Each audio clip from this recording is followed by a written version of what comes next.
अपने पसंदीदा YouTube channel Hindu धर्म ब्रह्मांडपदी श्री को सब्सक्राइब करें, वीडियो को लाइक और शेयर करें और हमारे नए नए वीडियो की सूचनाएं प्राप्त करने के लिए बेल आइकन का बटन दबाना न भूलें।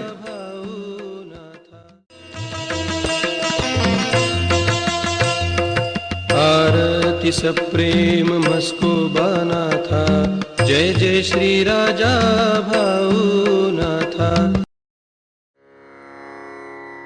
ओम भूर्भुर्गव आदिशक्ति ब्रह्मांडच्च दिव्यशक्ति प्राप्त्यर्थच्च परमेश्वराय नमेन गायत्रीयं कालभैरव दिव्यशक्ति नमो शिवाय।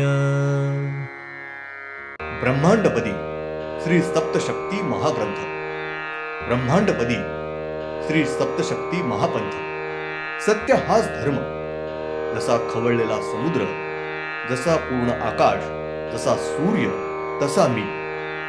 पिछले यानी भाग 25 में हमने देखा उसकी जवानी कैसे और कहाँ गुजरेगी, उसकी शादी कब और कहाँ किससे होगी, उसकी संतान बेटा और बेटी कितने और कब होंगे, वो बुजुर्ग होने के बाद कहाँ और कैसे जिएगा, उसका मृत्यु कब कैसे और कहाँ होगा, उसके बाद उसका अगला जन्म कहाँ और किसका होगा, आदि सारे जीवन काल का भविष्य उसी दिन सारे दिन भर शाम सूरज ढलने तक लिखकर पूरा करते हैं। बाद में उस बालक की सिर्फ पूजा करते हैं, उसे हंसाते अगर खेलते नहीं है। उसके बाद श्री उल्लू रूपी 8वें काल राक्षस ये उस बालक का भविष्य लिखने का अपना काल रुकवाते हैं। अब भाग 26।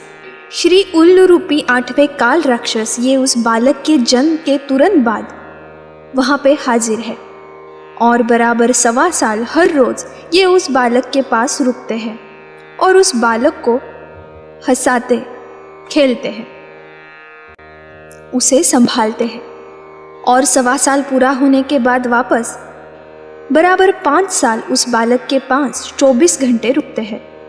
उस बालक को हंसाते अगर खेलते नहीं है, सिर्फ उस बालक के पास रहकर उसे संभालते हैं और 5 साल पूरे होने के बाद ये हर रोज वापस 5 साल आते जाते उस बालक को संभालते हैं।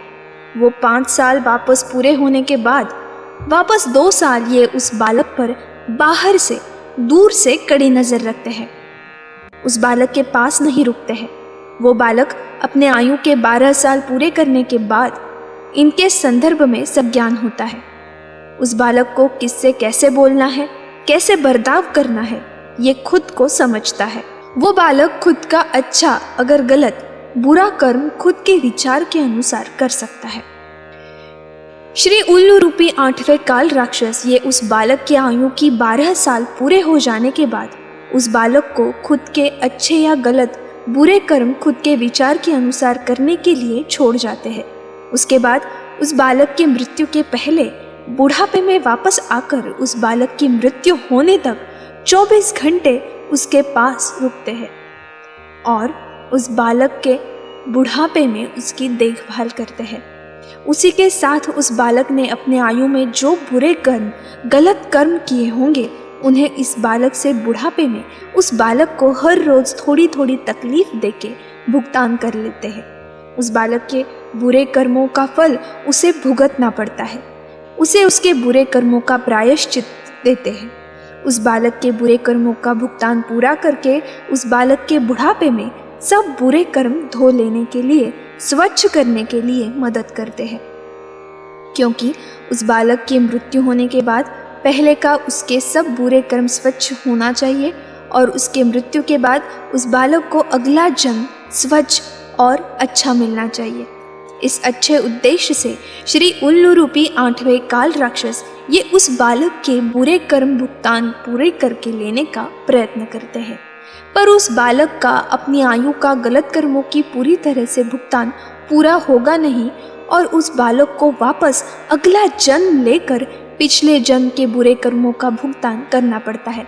श्री उल्लू रूपी 8वें काल राक्षस ये पशु, पक्षी और सब प्रकार के सब जाति के प्राणी, इन प्राणी रूप में होने वाले देवते और अवतार प्राणी देवते, इनका भी संपूर्ण आयु का भविष्य लिखकर उसके हिसाब से उनसे अपना कार्य करके लेते हैं।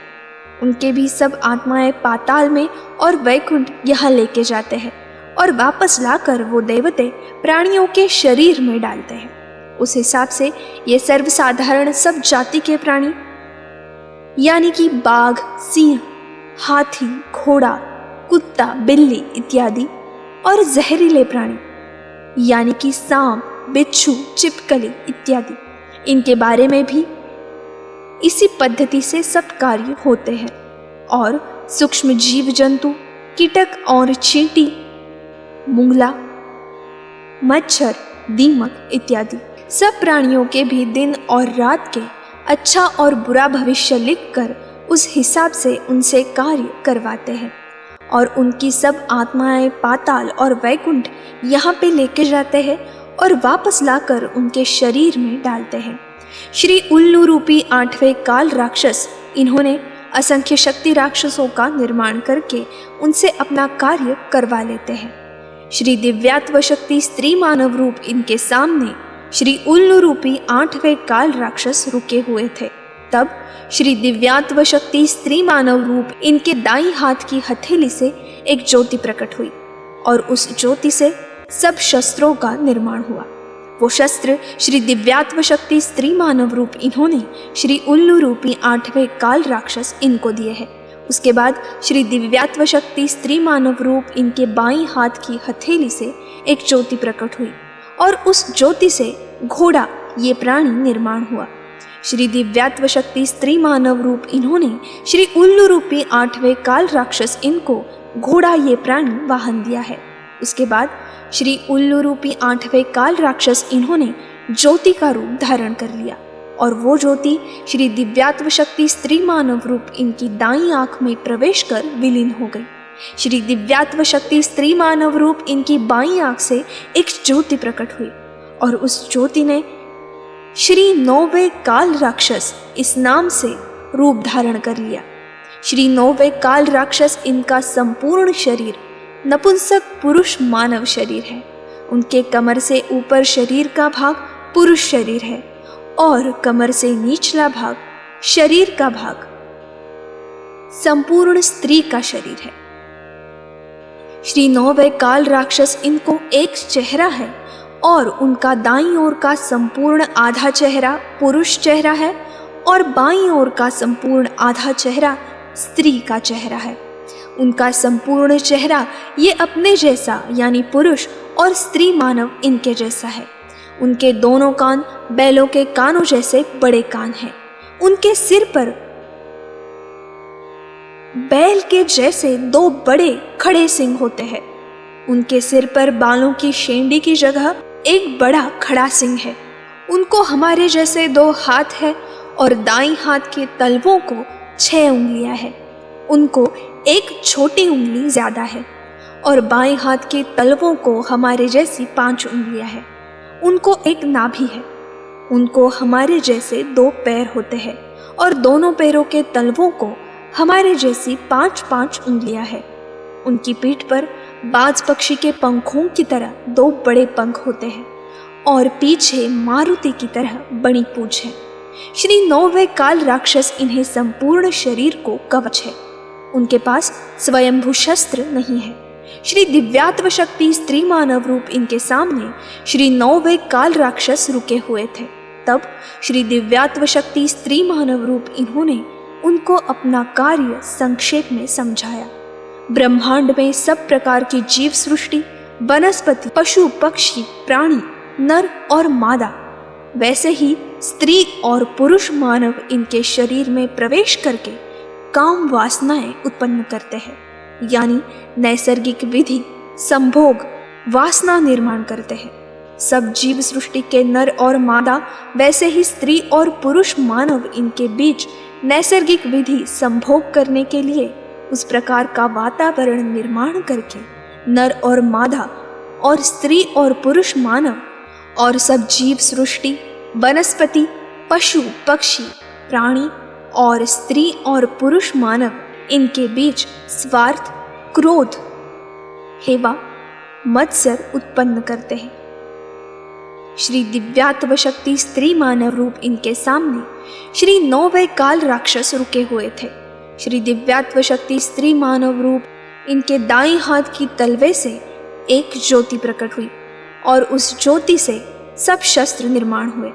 वो शस्त्र श्री दिव्यात्व शक्ति स्त्री मानव रूप इन्होंने श्री नौवय काल राक्षस इनको दिए हैं।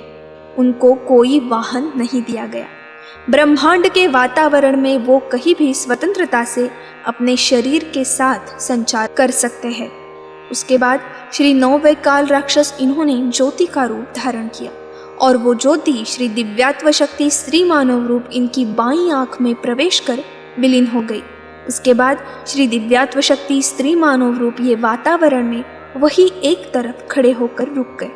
ब्रह्मांड के वातावरण में सब मूल शक्ति शांति से रुके हुए थे। श्री ब्रह्मांड अदृश्य शक्ति इन्होंने सब मूल शक्ति इनके बीच से ब्रह्मांड का कारोबार चलाने के लिए मंत्रिमंडल तय करके उस हिसाब से मंत्री चुने हुए हैं और उनको मंत्री पदों की पदवियां दी है।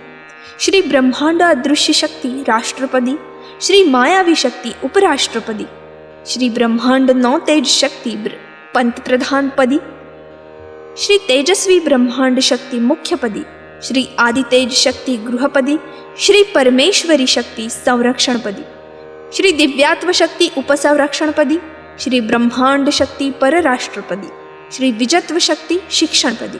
श्री दिव्यात्व शक्ति स्त्री मानव रूप इन्होंने अपने सामने बुला लिया और उनको प्रमुख 16 पंचमहाभूते निर्माण करने की आज्ञा दी। धन्यवाद।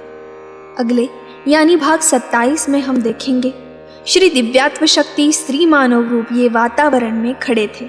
तब उनके संपूर्ण शरीर से एक ज्योति प्रकट हुई और उस ज्योति ने श्री प्रमुख पहले पंचमहाभूत पानी इस नाम से रूप धारण किया। श्री प्रमुख पहले पंचमहाभूत पानी इनका संपूर्ण शरीर स्त्री मानव शरीर है। उनका चेहरा गोल और क्रोधित है। उनको हमारे जैसी 2 आंखें हैं और दोनों आंखों के बीच में गोल ऐसी तीसरी आंख है। दोनों आंखों पर हमारे जैसे पलके और भुएं हैं। उनको हमारे जैसा माथा है। उनकी नाक बाज पक्षी की चोंच की आकार की है। ओम श्रीनाथ मस्कोबानाथ श्री राजा भावनाथ प्रत्यक्ष ये